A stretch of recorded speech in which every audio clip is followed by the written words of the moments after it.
El libro de Josué capítulo 1, vamos a leer los versículos del 6 al 9, ese va a ser la base de nuestro mensaje. Y vamos a leerlo, dice así: esfuérzate y sé valiente, porque tú repartirás a este pueblo por heredad la tierra de la cual juré a sus padres que la daría a ellos. Solamente esfuérzate y sé muy valiente, para cuidar de hacer conforme a toda la ley que mi siervo Moisés te mandó. No te apartes de ella ni a diestra ni a siniestra, para que seas prosperado en todas las cosas que emprendas. Nunca se apartará de tu boca este libro de la ley, sino que de día y de noche meditarás en él, para que guardes y hagas conforme a todo lo que en él está escrito. Porque entonces harás prosperar tu camino y todo te saldrá bien. Mira que te mando que te esfuerces y seas valiente, no temas ni desmayes, porque Jehová tu Dios estará contigo en donde quiera que vayas. Maravilloso pasaje. ¿Quién está hablando en este pasaje, mis hermanos? Este pasaje está hablando nuestro Dios. Es Dios quien está hablándole a Josué. ¿Quién era Josué? Josué pues era el discípulo, el siervo, el aprendiz, el ayudante de Moisés. Moisés, ese gran profeta de Dios que recibió la ley, que fue usado por el Señor para sacar al pueblo de Israel de Egipto, pero ya había llegado el fin de la vida de Moisés y ahora estaba pasándose la responsabilidad a este hombre, a Josué. Y Dios lo introduce en el ministerio con este discurso, con estas palabras de desafío, de ánimo, para que él emprenda la dura tarea que iba a ser tomar posesión de la tierra prometida. Había una promesa, había un juramento, había un pacto que Dios había hecho con Abraham y con todo el pueblo. Entonces era tiempo de ponerse manos a la obra. Sí, había que emprender batallas, guerras, había que conquistar, tenían que ser conquistadores. Entonces Dios quería que este hombre, Josué, que ya había demostrado ser un hombre de valor, un hombre esforzado, valiente, pero no estaba de más que Dios le recuerde una vez más estos principios, porque él iba a ser el responsable de que todo esto se lleve a cabo con éxito, pero le hizo entender que todo iba a depender de las características que vamos a ver hoy en este mensaje. Las características del servicio a Dios, mis hermanos, en este pasaje están incluidas, y es esfuerzo, valor, orden, conocimiento y compañía. Esas son las 5 características que vamos a ver en este pasaje de lo que Dios le dijo a Josué, que iba a ser lo que lo iba a conducir a conquistar con éxito la tierra prometida, y luego iba a poder tener la capacidad de repartir el botín, ¿no? Primero había que conquistar y luego repartir la tierra entre las 12 tribus de Israel. Así que vamos a ir viendo entonces paso a paso el desarrollo de este pasaje. Y comienza el versículo 6 diciéndole: esfuérzate y sé valiente. Es la primera vez que Dios introduce estas dos palabras importantes: esfuérzate y sé valiente. Esfuerzo y valor, que son dos de las que vamos a hablar el día de hoy. Dice: porque tú repartirás a este pueblo por heredad la tierra de la cual juré a sus padres que la daría a ellos. Dios le está diciendo a Josué: yo tengo un juramento, pero necesito que tú lo lleves a cabo. Porque Dios, no, estando aquí en la tierra, la única vez que Dios en persona vino a luchar sus propias batallas fue en la persona de nuestro Señor Jesucristo. Pero de ahí, en la palabra de Dios, podemos ver que Dios usa hombres, mujeres, ¿para qué? Para hacer su obra en esta tierra. Somos sus representantes, somos sus embajadores, nos llama la palabra de Dios también, somos sus cartas vivientes. Entonces Dios decía: tengo un juramento que cumplir, pero tú vas a ser el responsable, así que necesito que te esfuerces y que seas valiente para repartir la tierra. Entonces Dios empieza a darle cuáles son los elementos, y el primer elemento que Dios introduce es el esfuerzo, mis hermanos. Elemento número 1 para hacer la obra de Dios, el esfuerzo. Le dice: solamente esfuérzate. En el versículo 7 inicia así, dice: solamente esfuérzate. El esfuerzo físico, mis hermanos, implica acción con dedicación y compromiso. Todo lo que demanda esfuerzo, ¿demanda qué? Demanda compromiso. Porque cuando usted dice, voy a ir al gimnasio, ¿no? Usted tiene que esforzarse para ir al gimnasio, porque su carne, sus músculos flácidos, ¿qué es lo que le dicen? Quédate en casa. Ya hiciste lo suficiente por hoy. Deja eso para mañana. Y así usted está posponiendo, ¿no? Ir al gimnasio y lo pospone y llega noviembre y usted dice, vaya, no cumplí con lo que me propuse en enero, ¿no? Así ocurre. El esfuerzo es una batalla. El esfuerzo es algo que no está en la naturaleza humana. Nos oponemos a esforzarnos. Los militares de Ecuador, no sé si en otros países también, tienen una frase y la tenían en la casa que vivíamos con mi familia, en una esquina de un semáforo, tenían un lugar donde tenían una escuela y tenían un letrero gigante y decía allí, solo venciéndote a ti mismo vencerás. Ese era un eslogan para ellos, solo venciéndote a ti mismo vencerás. Y es algo muy real, mis hermanos. Los militares lo tienen bien claro allí en Ecuador, ¿no? Hay que vencerse a uno mismo para poder ser alguien esforzado, para poder tener victoria. Y si usted no se esfuerza con sus propios malos hábitos, si usted no vence sus propias luchas, imagínese cómo va a ayudar a otros a vencer, ¿no? Entonces el esfuerzo comienza en casa, comienza conmigo mismo. Y en cuanto a la obra de Dios, mis hermanos, la obra de Dios no se puede hacer la obra bajo la ley del mínimo esfuerzo. ¿Usted ha escuchado de esa ley, la ley del mínimo esfuerzo? Aquí en Nueva York eso es súper famoso. Cuando usted trabaja en construcción o trabaja en un ambiente laboral generalmente de mucho esfuerzo, ¿qué es lo que le dicen los compañeros? Slow down, take it easy, ¿no? Tranquilízate, baja la marcha, porque nos estás haciendo quedar mal a nosotros. No tienes que terminar el trabajo que es de mediodía en 1 hora. Y a mí me pasaba eso al comienzo porque yo estaba como nuevo empleado, entusiasmado, metiéndole ganas, y venía un compañero y me tocaba el hombro y decía, baja la velocidad, hermano, que nos estás haciendo quedar mal. Hay que expandir el trabajo, con tal cuando veas al jefe, ponte a trabajar, pero cuando no lo veas, tómalo con calma, relájate, tómalo suave. Esa es la ley del mínimo esfuerzo, cumplir y estirar las cosas lo que más se pueda, mis hermanos, así. Pero eso no encaja en la obra de Dios.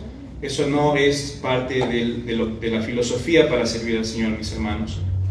Ahora, ¿por qué les digo esto? Porque no hay trabajo más pesado y peor pagado que el trabajo del campo, ¿no?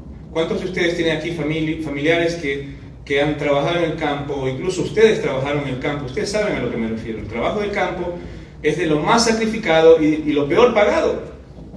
Porque un saco de papas que usted lo vende en $10 ahí en su tierra, termina costando $40 en la ciudad. Pero el que realmente lo trabajó es usted. Y el que tenía el camión y lo llevó ganó el doble de lo que usted ganó. Y no hizo nada por cosechar, por sembrar. Y el Señor pone en su palabra, en Lucas 9:62 y en 1 Timoteo 5:18, pone 2 ejemplos que tienen que ver justamente con esto, con arar la tierra, con el trabajo del campo. Miren lo que dice Lucas 9:62. Y Jesús le dijo, ninguno que poniendo su mano en el arado mira hacia atrás es apto para el reino de Dios. Las manos en el arado, ¿no? El arado, pues un aparato en ese tiempo que no existían los tractores, la maquinaria pesada de hoy. Era un aparato que pues se agarraba con las manos y adelante había un buey que tenía que ir moviendo, o quizás un asno, iba moviendo ese aparato pesado. ¿Para qué? Para crear surcos en la tierra. Eso es la parte más dura de la siembra, es cuando usted tiene que empezar a hacer los surcos y remover esa tierra. Luego en 1 Timoteo 5:18, la Biblia el Señor pone otro ejemplo. El apóstol Pablo escribe aquí, dice, pues la Escritura dice, no pondrás bozal al buey que trilla, y digno es el obrero de su salario. ¿Qué es lo que nos está hablando aquí? Una vez más, se nos pone la figura de la trilla, ¿no? ¿Qué es la trilla, mis hermanos? Es dos animales, que pueden ser vacas, toros, bueyes, están allí juntos en una yunta, y atrás hay una tabla muy pesada, y hay una persona que se para en esa tabla, y el trigo está en el piso, acumulado en montones, ¿no? Y tienen que dirigir, y adelante va una persona, un hombre guiando a los bueyes, y van triturando el trigo para separar el grano. Entonces todo eso, se da cuenta, es trabajo pesado, demanda esfuerzo, se lo hace a la luz del día. Ahí no es que vamos a poner una carpita y pongámonos a trabajar. No, en el pleno sol. Usted sabe, el campesino trabaja desde que sale el sol hasta que se oculta, ¿no? Entonces, el trabajo en la obra de Dios, mis hermanos, es así también. Es pesado, es duro.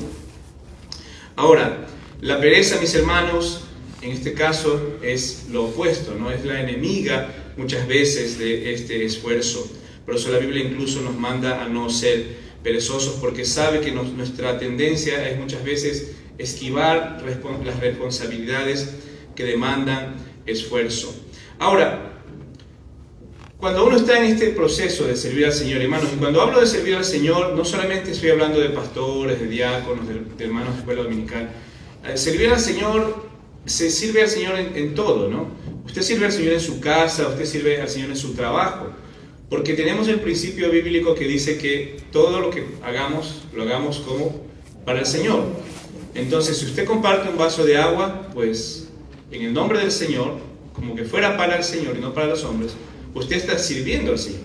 Con su testimonio usted sirve al Señor, ¿no? Con su forma de hablar usted sirve al Señor. Entonces el servicio abarca todo, ¿no? La madre sirve al Señor en el hogar sirviendo a sus hijos, ¿no? Entonces todo está relacionado al servicio al Señor, mis hermanos. Y muchas veces podemos decir, ¿no? Ya me esforcé, ya luché y ya fracasé, ya es difícil, ya no puedo.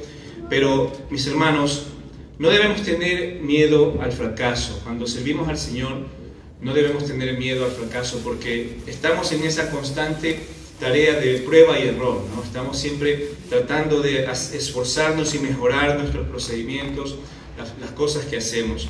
En el libro Llamados a ser siervos de Dios, del autor Warren Wiersbe, él escribe una frase interesante. Él dice: el fracaso es una de las mejores medicinas para hacernos humildes, pero debemos asegurarnos de que experimentamos la verdadera humildad y que no estamos solo heridos en nuestro orgullo.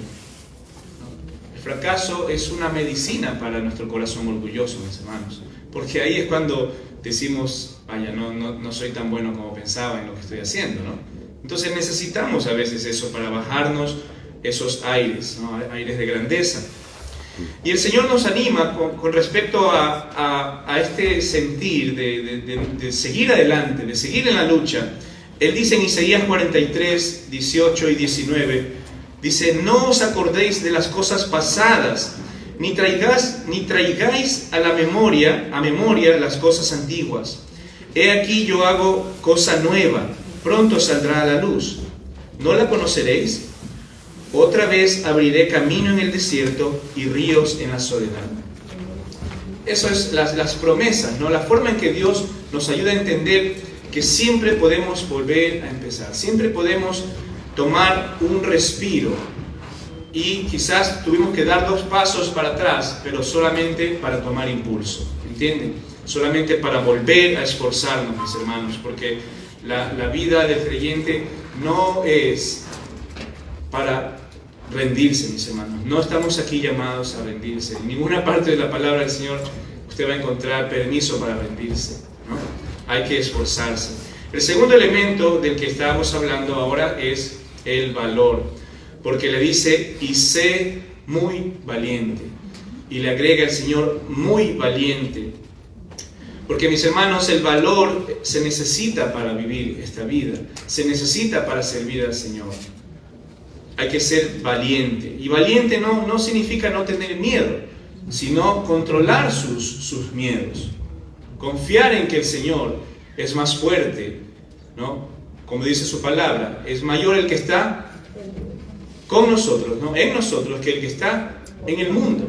Entonces tenemos la confianza en Dios y por eso somos valientes. No es que somos temerarios y vamos a ir por la vida tentando a la muerte. No, el otro día le compartí a mi familia que en el tren 7 tuve un altercado con un hombre, con un muchacho en realidad de unos 25 o 30 años. Y me insultó y me insultó y me insultó. Y yo le decía, pero ¿qué te pasa? O sea, ¿por qué te portas así? ¿Por qué hablas de esas cosas? Y es tremendo. Hay gente que cree que puede avasallar a cualquier persona que tiene por delante. Y que puede insultarlo y tratarlo como sea. Entonces, hermanos, hay que tener valor, ¿no? En realidad yo no tenía miedo de esta persona. Tenía miedo, ¿sabe de qué? De reaccionar mal contra esa persona y perder mi testimonio ahí en pleno tren. Porque el tren estaba repleto. Y mi carne me decía, pues, haz algo, ¿no? Pero entonces hay que tener cuidado, hermanos. No se trata de ser temerarios, desafiar a la muerte, desafiar los peligros. No. Valor significa tener los miedos bajo control y sobre todo siempre buscar hacer la voluntad de Dios, ¿no? Buscar hacer la voluntad de Dios. Ahora, la palabra de Dios tiene un pasaje importante en Ezequiel 22:30 con respecto a ese valor que se necesita para hacer la obra de Dios. Miren lo que dice Ezequiel 22:30. Dice, y busqué entre ellos hombre que hiciese vallado y que se pusiese en la brecha delante de mí a favor de la tierra para que yo no la destruyese, y no lo hallé. Ese es un pasaje lamentable, ¿no? Hubo un momento en el que el Señor buscaba hombres o mujeres que estén allí haciendo vallados, poniendo límites, protegiendo a sus familias, protegiendo a sus comunidades. Ustedes saben cuántas cosas malas ocurren a nuestro alrededor. Hoy el pastor estuvo explicándonos una vez más el peligro y la maldad que incluye esta fiesta de Halloween. Cómo la gente piensa y todavía disfraza a esta falsa celebración como que fuera algo inocente, cuando entendemos que es algo puramente satánico. Entonces nosotros tenemos que ponernos allí, ¿sí?, en la brecha y decir, no, esto no puede entrar, esta maldad no puede entrar.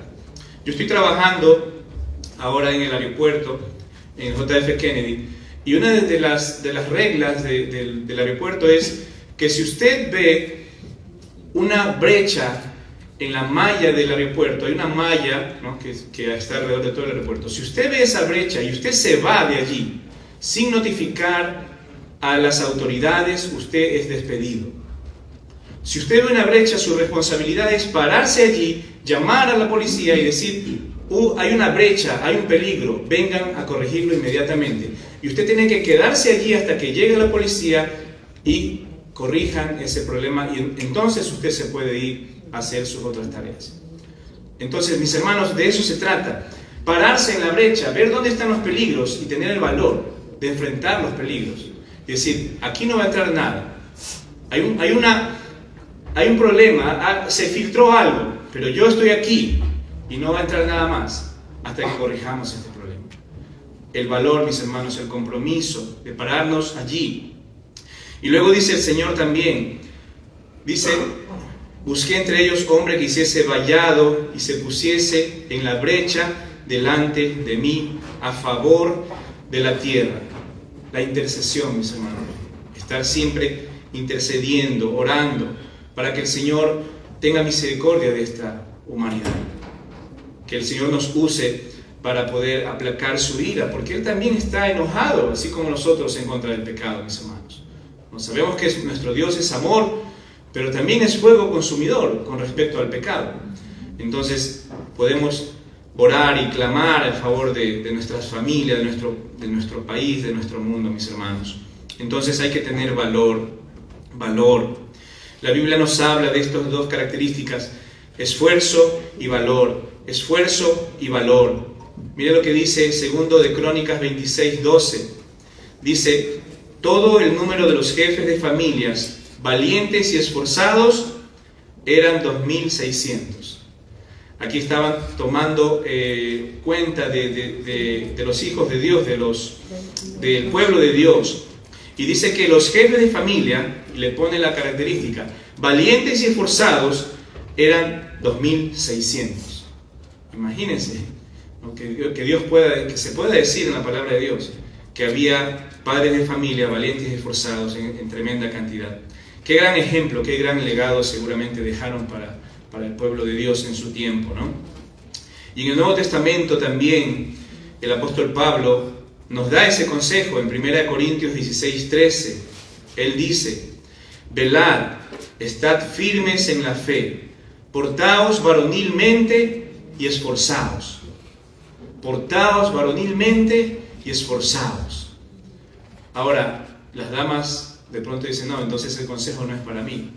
Pero usted tiene también que portarse con valor frente a las tentaciones, frente a los peligros que acechan a nuestros hijos. ¿Amén? Entonces esto aplica a papá, a mamá. Y si usted es hermano mayor, hermana mayor, aplica a todos. Tenemos que esforzarnos. El tercer elemento, mis hermanos, es el orden.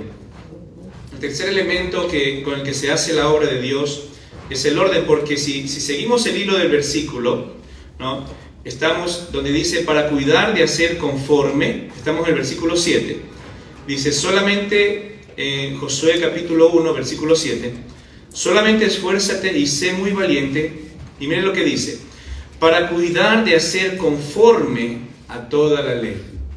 Esta frase, cuidar de hacer conforme, no es una frase cualquiera, no es una frase para pasar desapercibida.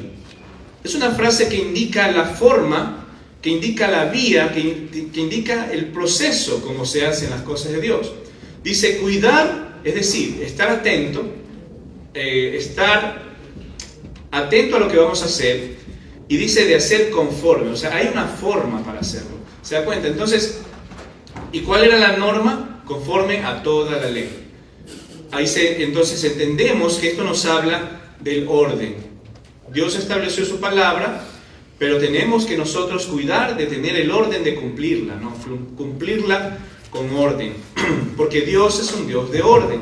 La obra de Dios no se puede hacer de manera desordenada. La obra de Dios no se puede hacer sin valor. La obra de Dios no se puede hacer sin esfuerzo.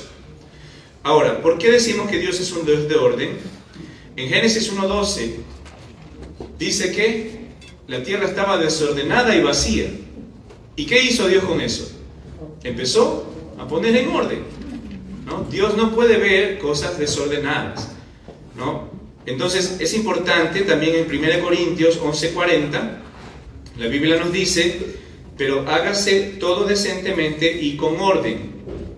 Y en este contexto se nos está hablando de lo que se hace dentro de la iglesia. El apóstol nos dice: en la iglesia hágase todo con decencia y con orden. Entonces, mis hermanos, ese es el llamado. La obra de Dios se hace de manera ordenada. Y eso no solamente es en la iglesia, eso es también en nuestras casas. Miren lo que dice el pasaje, un pasaje que me llamó mucho la atención. En Isaías 38:1, miren lo que dice aquí. En aquellos días Ezequías enfermó de muerte, y vino a él el profeta Isaías, hijo de Amós, y le dijo: Jehová dice así: ordena tu casa, porque morirás y no vivirás. Tremenda orden, imagínense. Vas a morir, pero quiero antes que te mueras, quiero que me dejes la casa en orden. A algunos creo que no debemos llegar a ese extremo, ¿no? De que el Señor nos ponga en semejante aprieto para que tengamos las ganas de ordenar la casa, ¿no? Ordena tu casa porque te vas a morir. No. Pero el principio, el concepto es que nuestras casas deben estar en orden. Nuestra casa, para luego también la obra de Dios hacerla con orden. El Señor es un Dios de orden. El cuarto punto, mis hermanos, es el conocimiento. El cuarto punto que estamos viendo en este pasaje es el conocimiento, porque dice el versículo 7, dice: conforme a toda la ley que mi siervo Moisés te mandó. Toda la ley que mi siervo Moisés te mandó. Ustedes recuerdan que Moisés recibió las leyes, los mandamientos, y muchas cosas que Dios se las transmitió allí en el monte Sinaí, y luego Él bajaba y les enseñaba al pueblo, y empezaban a poner en práctica las cosas de Dios. Entonces la ley en este pasaje se refiere a la palabra de Dios, y la palabra de Dios es la que nos da el conocimiento necesario para vivir y hacer la obra de Dios. Entonces la palabra de Dios es sumamente importante, mis hermanos, en nuestras vidas. No podemos hacer la obra de Dios sin honrar la palabra de Dios. Amén. Amén. La palabra de Dios es la norma, la palabra de Dios es el principio, la palabra de Dios es lo que pone los estándares en todo lo que hacemos, ¿no? Incluso la palabra de Dios está por encima de las leyes de este mundo. Y en un momento podemos entrar en conflicto con las leyes de este mundo, pero nosotros siempre tendremos que honrar la palabra de Dios en primer lugar, y luego las leyes de este mundo. Amén. Amén. Miren lo que dice según de Timoteo 3:16 y 17. Dice: toda la escritura es inspirada por Dios y útil para enseñar, para redarguir, para corregir, para instruir en justicia, a fin de que el hombre de Dios sea perfecto, enteramente preparado para toda buena obra. Ahí está la importancia, mis hermanos, de lo que es la palabra de Dios. Todos los propósitos, ¿para qué sirve la palabra de Dios? ¿Qué es lo que Dios ha hecho al confeccionar este maravilloso libro?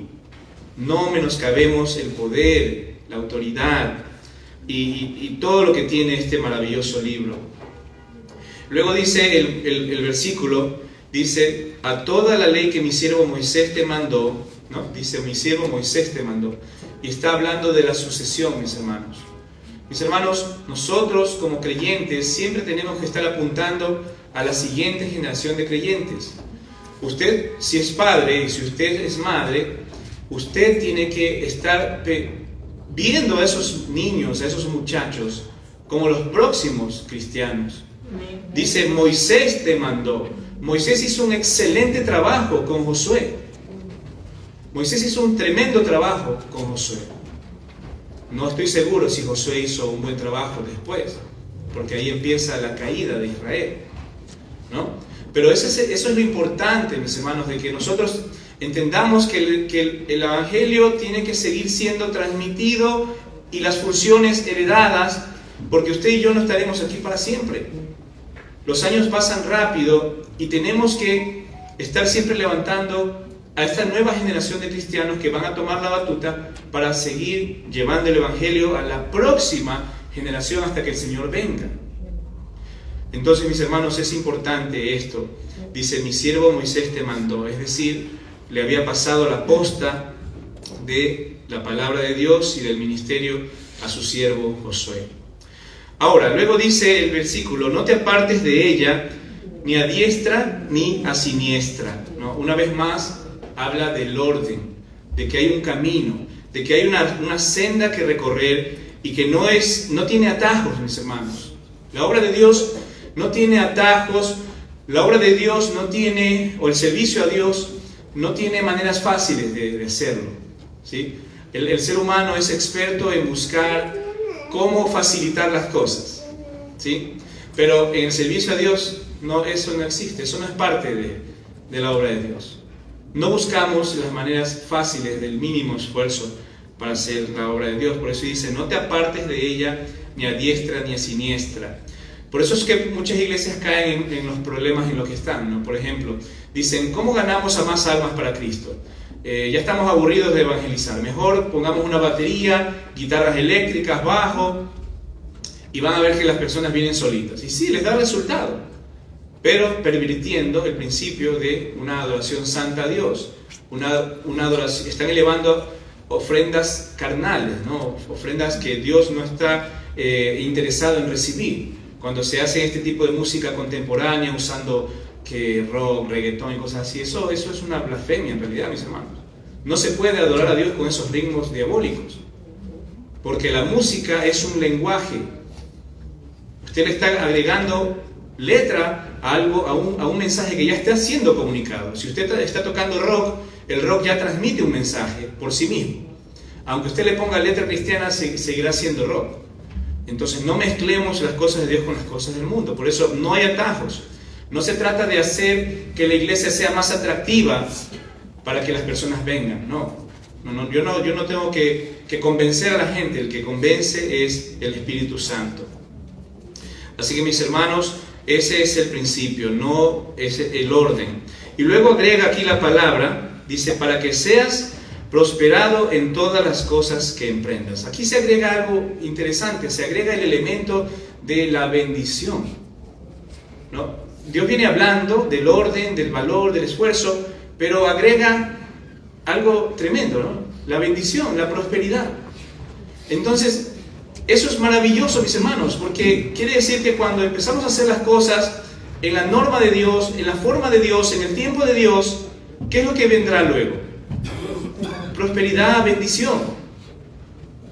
Y eso es algo que está en el corazón de Dios, bendecir y prosperar a su pueblo, hacer que crezca su pueblo, ¿no?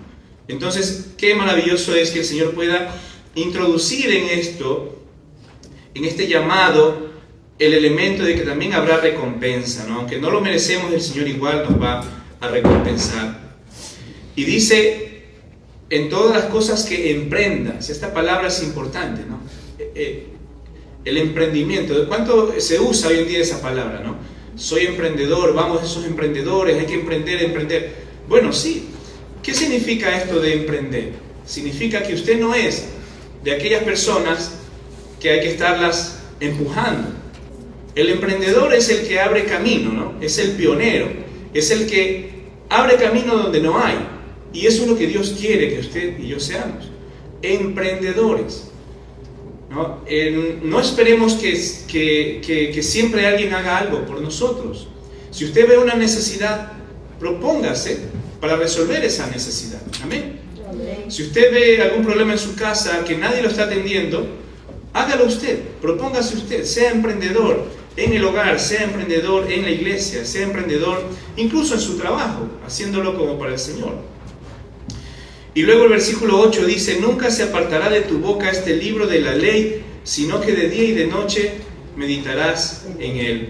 Una vez más se hace énfasis en la palabra de Dios, se hace énfasis en la meditación de la palabra del Señor, pero aquí se agrega algo importante, se agrega la boca. Dice, nunca se apartará de tu boca, no solamente del corazón, sino de la boca. Es decir, mis hermanos, la palabra de Dios es para ser compartida. La palabra de Dios no es un secreto que tengo que guardar, no es algo que tengo que mezquinarle al prójimo. La palabra de Dios es para compartir. Los pastores comunican la palabra, los maestros comunican la palabra, los padres comunican la palabra, los hijos tienen que aprender a comunicar la palabra. Todos, mis hermanos, somos comunicadores de la palabra de Dios. Nuestro deber es hablar de Dios y que nuestro hablar denote que somos seguidores de Dios, así como le pasó al apóstol Pedro, ¿no? Que cuando él hablaba le dijeron, tu forma de hablar también indica que tú eras de uno de ellos, ¿no?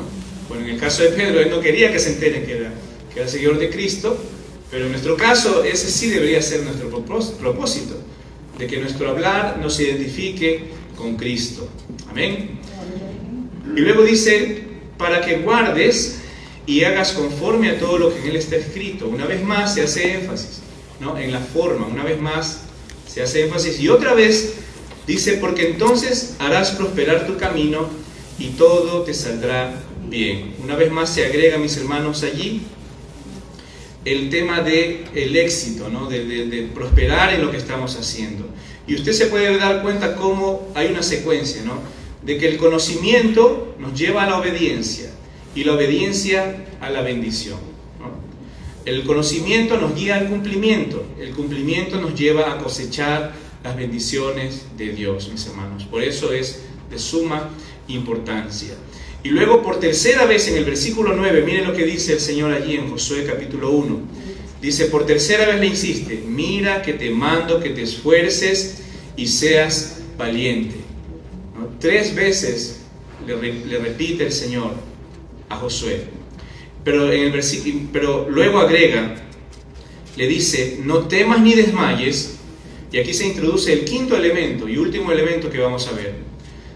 Porque Jehová tu Dios estará contigo en donde quiera que vayas. Ahí se introduce la presencia, la promesa de la presencia y compañía del Señor. Ese es el elemento más importante, aunque está puesto al final, así lo puso el Señor, en realidad es el número 1. Es el elemento número 1. Si usted estaba tomando notas, va a tener que ponerle a este número 1, porque es el más importante. Moisés, cuando estaba en esta tarea de llevar al pueblo a la tierra prometida, en Éxodo 33:15, miren lo que le dice Moisés a Dios. Dice, y Moisés respondió, si tu presencia no ha de ir conmigo, no nos saques de aquí. Entonces, así es como nosotros debemos emprender, mis hermanos, los ministerios, el servicio.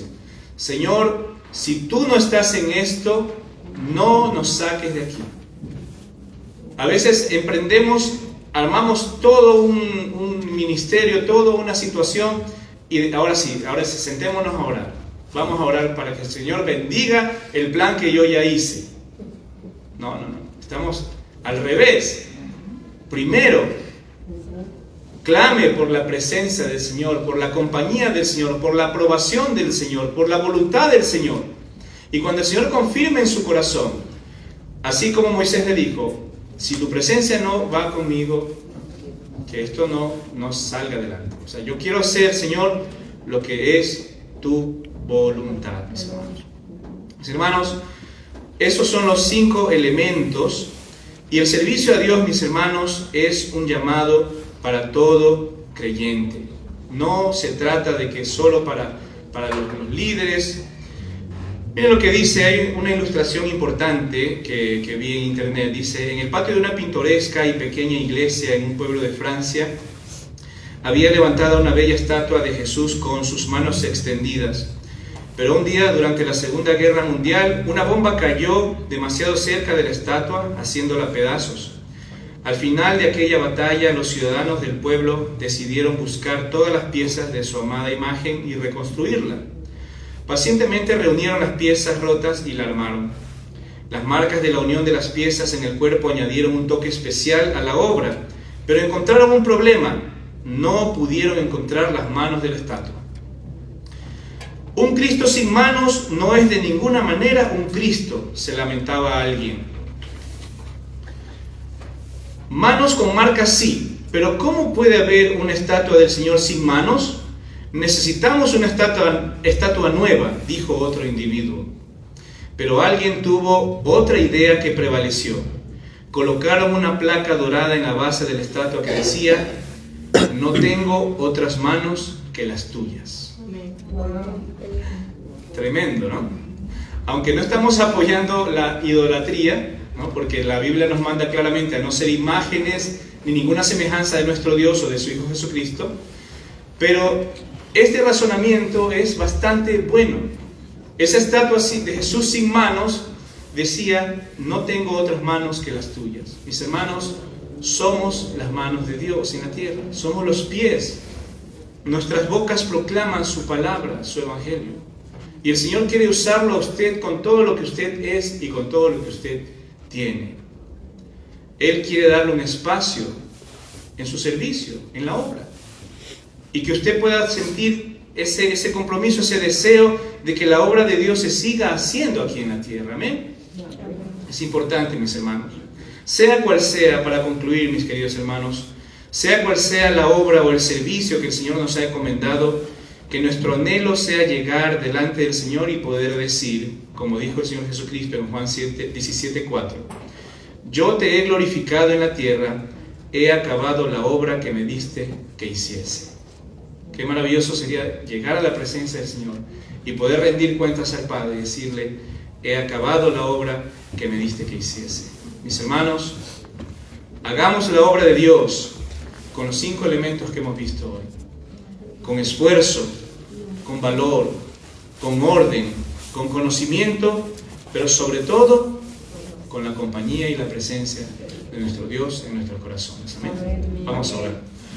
Padre, te damos gracias, Señor, por tu santa y preciosa palabra. Gracias por tu amor, tu misericordia, que nos dio en primer lugar la oportunidad de poder estar aquí delante de ti, un favor inmerecido, Señor. Y aparte de eso nos permites servirte, Dios, y aparte de eso prometes prosperidad y bendición cuando hacemos las cosas en tu tiempo y a tu manera, Padre. Gracias, Señor, por todo esto que has puesto en nuestros corazones y has puesto aquí en tu palabra para que lo entendamos, Señor. Damos gracias por tu palabra y te alabamos por lo grande y maravilloso que eres en nuestras vidas, Señor. Oramos en el nombre de tu amado Hijo Jesús. Amén. Amén, mis queridos hermanos, que el Señor les bendiga.